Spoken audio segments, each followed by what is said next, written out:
Right now, Pittsburgh's best sports show is about to begin. Call us or tweet us. We've got things to talk about on the Ireland Contracting Nightly Sports Call.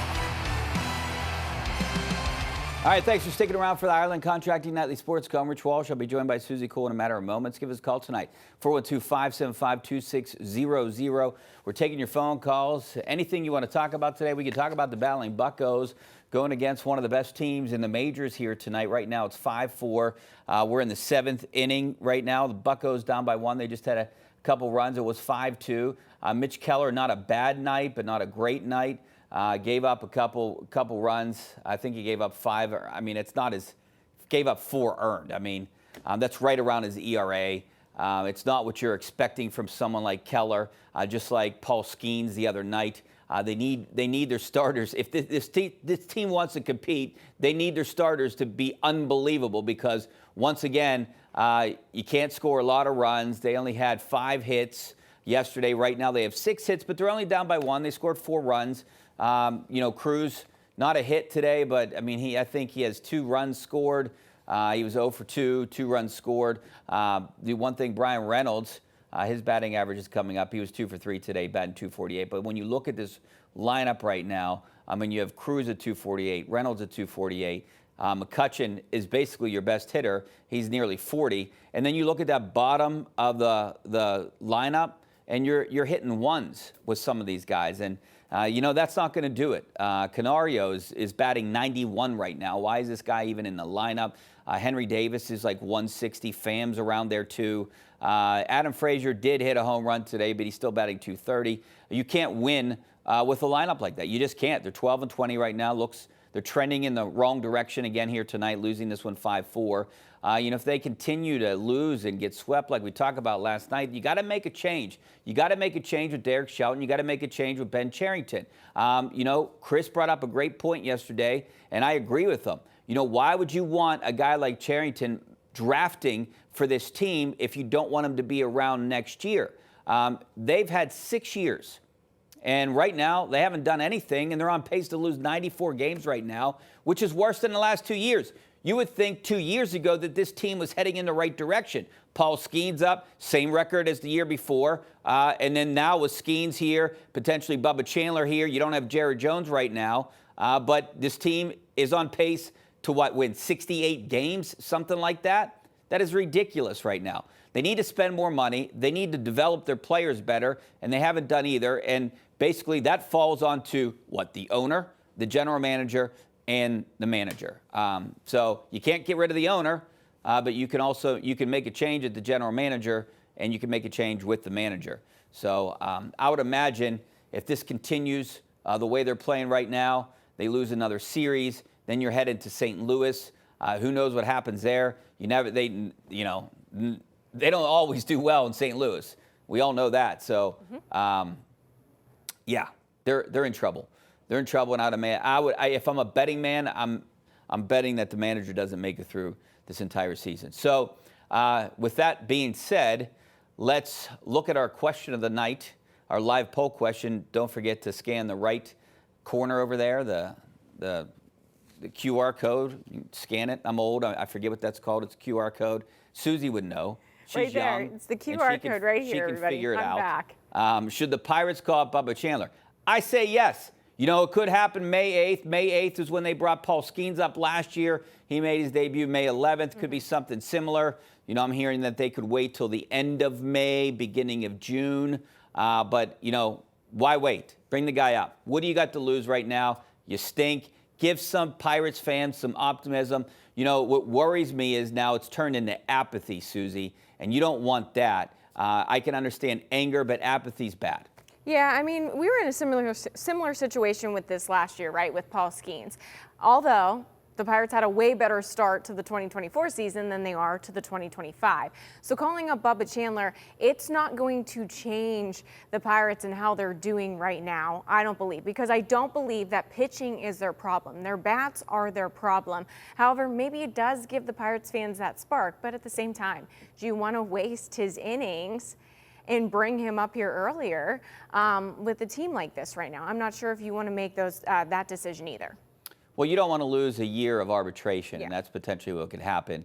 But the one thing it would give fans something to like see in front of them that maybe that they are heading in the right direction. But I know what fans want to see. They don't want to see Derek Shelton anymore. They don't want to see Ben Cherington anymore. And they want to see Bob Nutting spend some money. That's the three things fans want to see. Obviously, they want to see wins. But you got to spend money to get the hitters in here, and they haven't done that, and that's on Bob Nutting. Can't do anything about him. Can't force him to spend any more money. Can't force him to sell a team. Only way that happens if you don't show up and people don't care about the team anymore. Yeah, and people are going to continue to show up at PNC Park because it's a beautiful park. However, if you look at this Pirates lineup right now, there's only 4 players that have an OPS over 700. One of them is O'Neal Cruz, which his numbers have increased every single season. One of them is Andrew McCutchen. He's at the tail end of his career. One of them is Joey Bart. He's been pretty promising the last 2 seasons. And then one of them is Emmanuel Valdez, who is teetering between being a AAA player and an MLBer, but he's only an MLB right now because he's up here with the Pirates, right? So whenever you look at that lineup, who is someone that these Pirates fans can get excited about other than O'Neal Cruz, and that's where their problem lies. Yeah, Valdez wouldn't even be here. He's batting .219 if it wasn't for Spencer Horwitz getting hurt. You know, I feel like they should have promoted Gorski way earlier than they did. But anyways, you know, we'll get to your phone calls here.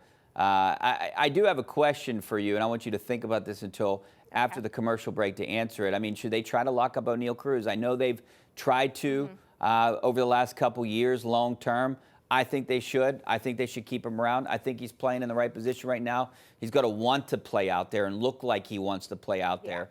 But I think he's coming a long way, and this last couple weeks have proven that one for sure. 412-575-2600 is the number. Back in a couple minutes. All right, welcome back to the Ireland Contracting Nightly Sports Call. This is our Xfinity Mobile tweet of the night from the NHL. To the concrete jungle, one of the greatest places that I've seen a hockey game, Madison Square Garden. Mike Sullivan's going to be the new head coach of the Rangers. Didn't take long. He was hired officially today. It seemed like they worked out all the details the last 2 days, and he was basically fired on Monday or parted ways, right? So didn't take him long. I would imagine the same would be said about Mike Tomlin if something ever happened with him and the Steelers and they parted ways. He'd have a job in 10 minutes, just like Mike Sullivan. Mike Sullivan becomes the highest paid head coach in NHL history, making $7 million a year. It's a 5-year deal worth $35 million.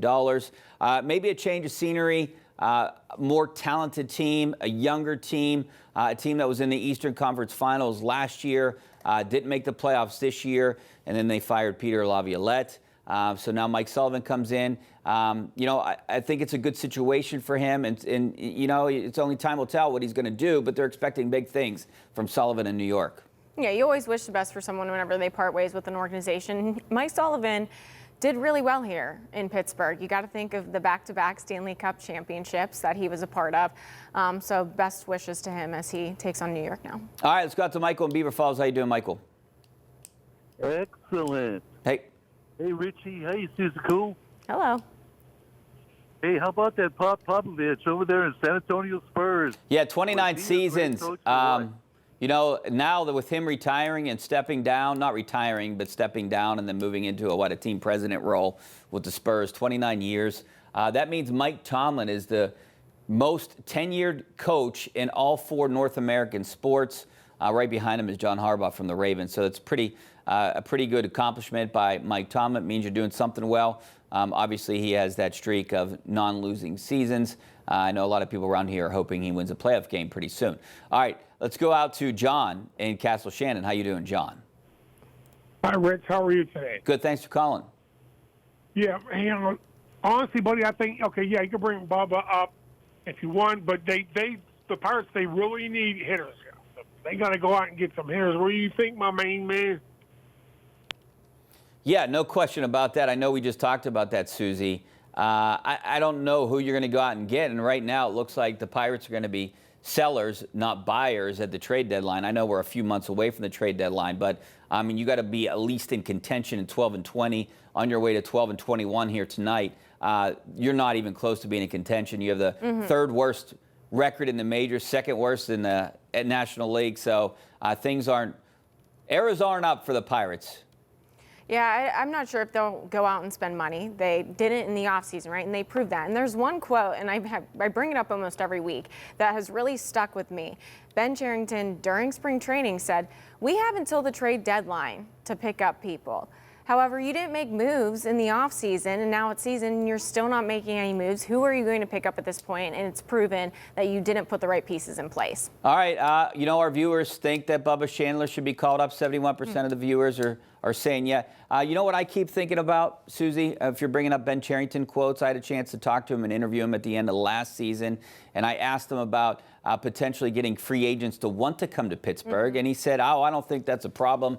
We're a good destination." I'm paraphrasing what he said. He said that's not the issue. I think it is the issue. I'm not saying that they went out and tried to get free agents to come here and tried to spend money, but I don't know if anyone wants to come here, knowing that Bob Nutting is cheap and the way the Pirates operate. I think what's sad is when you look at the potential of the rotation for the Pirates in the future, right? You look at it and you have the names of Paul Skeens, Mitch Keller, Jared Jones, Bubba Chandler, Hunter Barco even, and it could be deadly. However, what hitter is going to want to come to this organization when there's going to be nobody else to back them up? And that's the problem that O'Neill Cruz is simply having right now. Yeah, no doubt about it. Let's go to Jack in Mount Lebo. How you doing, Jack? Good. What's up? What's up? Nothing. Hey, was Nutting owning the team? Forget it. All he cares about is $10 hot dogs. You know what I mean? Forget it. I like the quote. Forget it. With Nutting owning the team, forget it. I'm going to use that quote all the time now from Jack. So there's no doubt about it. As Lanny Fateri would say.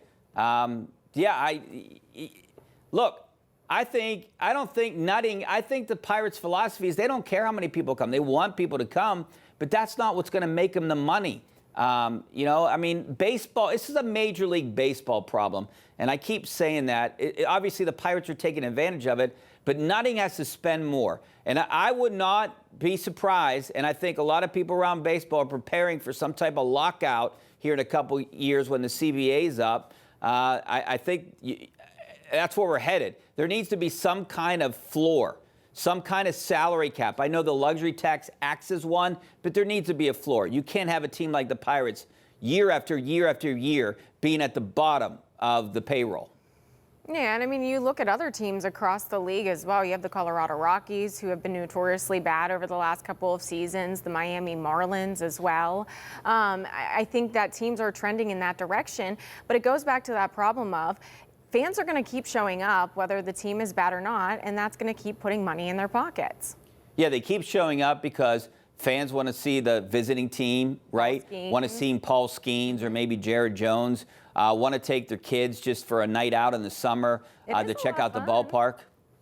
Yeah, you can't pass up a good night at PNC Park, but at what point do you, turn it into stop supporting a team that just isn't doing well? But you can when they lose 9-0 and 8-3. You can pass it up if you are a real fan. Like I know my girls are young. And they want to go to games and they want to go to Pirates games, but it's just a festive environment. They don't really know who wins or loses. That's the issue. So that's what they're turning into now. The diehard Pirates fans, there are a ton of them out there, and they're waiting to come out. They're waiting for a good team like myself. But I don't know. I thought we were really close a couple years ago, and I really pointed to 25 as being the year that they were going to really break out and make a run at winning a series or two or whatever in the playoffs, and they're not even close. Not even close.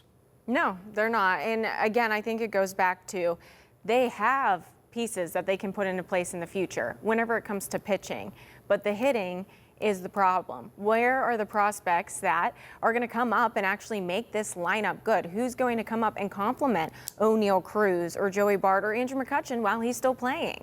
Yeah, and you only basically have a 3-year window of Paul Skeens because you're not going to pay him $500 million for 10 years or whatever he's going to be worth at that time. He's not going to want to stay here. No, not if he doesn't have hitters behind him. Let's go to Joe in Jefferson Hills. How you doing, Joe?